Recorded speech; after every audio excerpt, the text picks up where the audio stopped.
senhores, vamos para mais uma resolução de questões para o exame de ordem, agora de direito constitucional. Eu peço encarecidamente que vocês engulam, que vocês comam a Constituição, porque realmente vocês precisam ter essa familiaridade com o texto. A vasta maioria das respostas das questões, se não a totalidade, eu não vou afirmar a totalidade, porque né, toda a totalidade a gente sempre erra, mas a maioria das questões são letras de lei.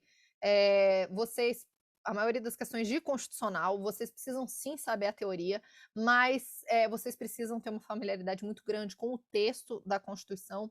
E no que diz respeito a algumas, enfim, normas regulamentadoras, como no caso, né, como a gente vai ver aqui, dos remédios constitucionais, vocês precisam também ter familiaridade com essas normas, porque pode cair alguma questão.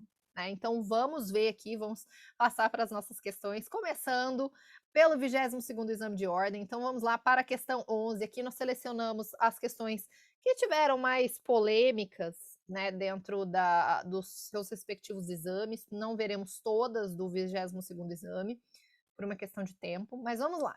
Em razão de profunda crise fiscal vivenciada pela República Delta, que teve como consequência a diminuição drástica de suas receitas tributárias, o governo do país resolveu recorrer a um empréstimo. Primeira informação. De forma a obter os recursos financeiros necessários para que o Tesouro Nacional pudesse honrar os compromissos assumidos. Nesse sentido, o presidente da República, seguindo os trâmites institucionais exigidos, recorre ao Banco Central a fim de obter os referidos recursos a juros mais baixos que os praticados pelos bancos privados, nacionais ou internacionais. Primeiro, vamos pensar no Banco Central. O Banco Central, qual que é a natureza jurídica do Banco Central? É uma autarquia especial que é ligada ao Ministério da Fazenda, logo ao Ministério da União, né, ao Ministério do Poder Executivo. Enfim, não faria sentido, né, que a União, tendo problemas de orçamento, pudesse pegar dinheiro de uma autarquia da União, né, que é uma autarquia autônoma, né? Mas enfim, vamos continuar. Se situação similar viesse a ocorrer na República Federativa do Brasil, segundo o nosso sistema jurídico constitucional, o Banco Central teria que conceder um empréstimo? Não, não teria, não pode conceder esse empréstimo. Que é a letra B não poderia conceder o referido empréstimo para o Tesouro Nacional Brasileiro com base em expressa disposição constante na Constituição Federal de 88. É o artigo 164, parágrafo 1º. Seguinte redação. É vedado ao Banco Central conceder direta ou indiretamente empréstimos ao Tesouro Nacional e a qualquer órgão ou entidade que não seja uma instituição financeira. Então tá vedado isso aqui. As outras, né, também estão erradas por via reflexa, né? Não poderia fazê-lo em termos que viesse a colocar em risco, não apenas em situação que colocasse em risco, não pode. Né? Avaliaria as condições concretas do caso, podendo ou não pode. Né? Então, letra B. Questão 12, perdão. No município Alfa, 20% da população pertence a uma comunidade indígena. Hoje o município vive uma grande polêmica, porque alguns líderes da comunidade indígena têm protestado contra a política educacional do município, segundo a qual o ensino fundamental deve ser ofertado exclusivamente em língua portuguesa, rejeitando a possibilidade de a língua materna da comunidade indígena ser também utilizada no referido processo educacional. Eu acho que a gente viu isso aqui em aula, né? Que não pode, que tem que ter o acesso à língua materna no processo educacional quando for, né, uma comunidade indígena. Sobre a posição defendida pelos referidos líderes da comunidade indígena, segundo o sistema jurídico constitucional brasileiro, assinale a afirmativa correta. Contra a base na Constituição de 88, que, respeitando uma posição multiculturalista, abdica de definir uma língua específica como... Não, a gente tem a língua portuguesa como língua oficial. Vocês não precisam saber disso, mas só a título de curiosidade, o Brasil fez uma opção por ser uma república, né, nós somos um Estado pluriétnico, mas não plurinacional, né? No caso do Equador e da Bolívia, por exemplo, que a gente considera um avanço do constitucionalismo latino-americano, são constituições que são plurinacionais. Então, como lembrando lá de direito internacional, a gente pode ter mais de uma nação dentro de um mesmo país? Pode, né? A gente só não pode ter mais de uma unidade soberana dentro do mesmo país. Mas culturalmente, a nação sendo essa ideia de cultura, né? Desse inconsciente coletivo, então cada comunidade indígena é uma nação. Né? E isso é reconhecido nas constituições da Bolívia e do Equador. Então lá eles têm mais de um idioma oficial. Cada uma dessas nações tem um idioma próprio. Agora, acho que são 32 idiomas oficiais. A nossa não, a gente não reconhece a gente não se reconhece como Estado plurinacional, mas pluriétnico. Então a gente tem várias etnias, mas um idioma só oficial. Então, não encontra fundamento na Constituição da República que estabelece a língua portuguesa como a única língua passível de ser utilizada no ensino fundamental? Não, essa está errada também. Alicerça-se na Constituição de 88, que assegura aos membros da comunidade indígena o direito de, no processo de aprendizagem do ensino fundamental, utilizar sua língua materna. Artigo 210, parágrafo 2º da nossa Constituição Federal. Não se alicerça na Constituição de 88, já estaria errado. Letra C. Questão 13 do 22º exame de ordem. No dia 1º de janeiro de 2015, foi eleito presidente da República Alfa, para um mandato de 4 anos. Pouco depois, já no exercício do cargo, foi denunciado pelo Ministério Público de Alfa por ter sido flagrado cometendo crime comum, de lesão corporal contra um parente. Embora o referido crime não guarde nenhuma relação com o exercício da função, então é crime comum que não guarda relação com o exercício da função. Então ele não será afastado pelo cometimento desse crime, ele vai ser preso depois que finalizar o mandato. Né? Se fosse relacionado ao exercício da função, estava numa reunião de Estado e saiu no braço com o ministro, né? Se desentenderam lá e tiveram um probleminha, uma rusga.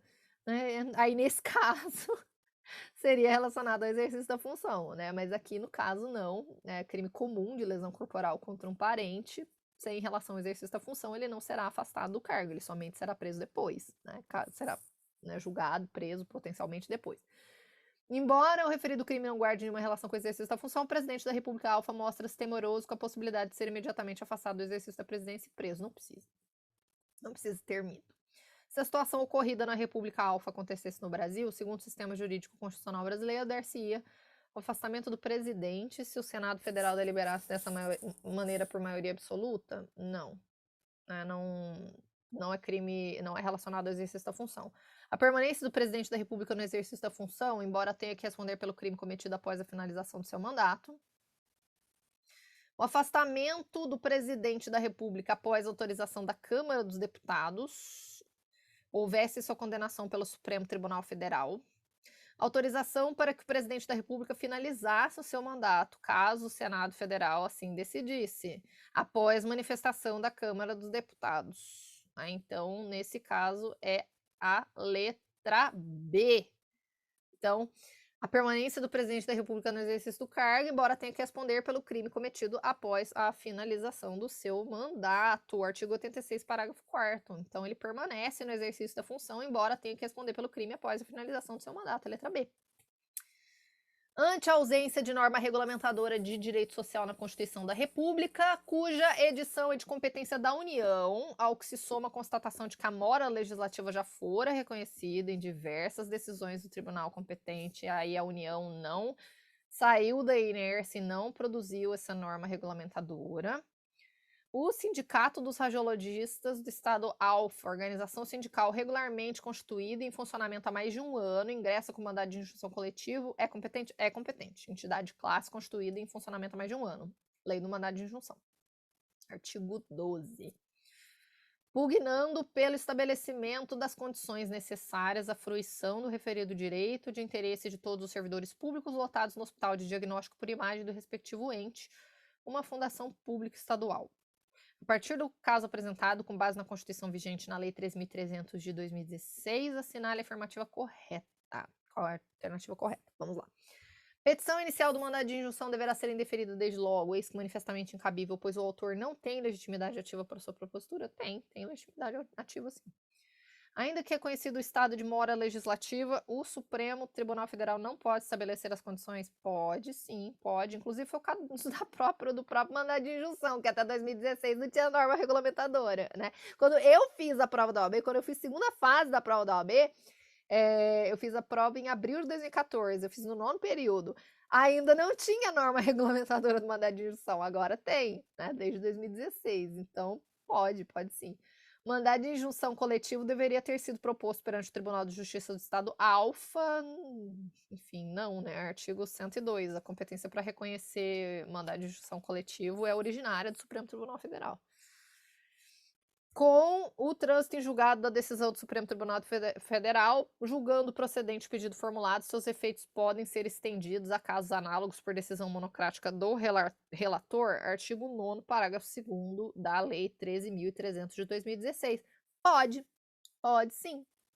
Então, a letra D é exatamente o texto do parágrafo 2º do artigo 9º. com o trânsito em julgado da decisão do Supremo Tribunal Federal, julgando procedente o pedido formulado, seus efeitos podem ser estendidos a casos análogos por decisão monocrática do relator. Então, alternativa D. Bom, meus amores, então, né, resolvemos aí as questões referentes ao 22º exame de ordem e nós voltamos, então, para terminar de ver as nossas questões dos últimos exames daqui para frente, tá bom? Então, um grande abraço e até mais.